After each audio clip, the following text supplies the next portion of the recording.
জুলাই সনদ বাস্তবায়ন, আগামী জাতীয় সংসদ নির্বাচন পিআর পদ্ধতিতে আয়োজন সহ 5 দফা দাবিতে বাংলাদেশ জামায়াতে ইসলামীর ডাকে দেশ জুড়ে বিক্ষোভ কর্মসূচি পালিত হয়েছে। তার অংশ হিসাবে ময়মনসিংহ জেলার ফুলপুর উপজেলায় বিক্ষোভ কর্মসূচি পালন করে স্থানীয় উপজেলা জামায়াতে ইসলামী।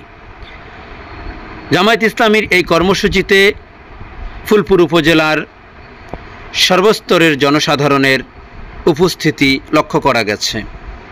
তারা জুলাই সনদ বাস্তবায়ন, জুলাই গণহত্যার দায়ীদের অবিলম্বে বিচার দাবি, আগামী জাতীয় সংসদ নির্বাচন পিআর পদ্ধতিতে আয়োজনের পক্ষে নানা ধরনের স্লোগান দিতে তাদেরকে দেখা যায়।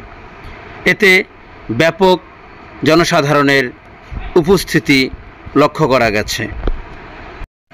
উক্ত কর্মসূচিতে ফুলপুর উপজেলা জামায়াতে ইসলামীর নেতৃবৃন্দ নেতৃত্ব দেন।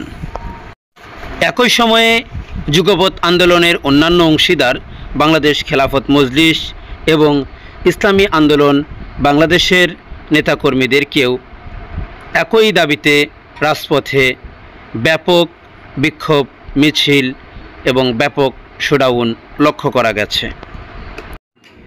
Desk report, Mymensingh.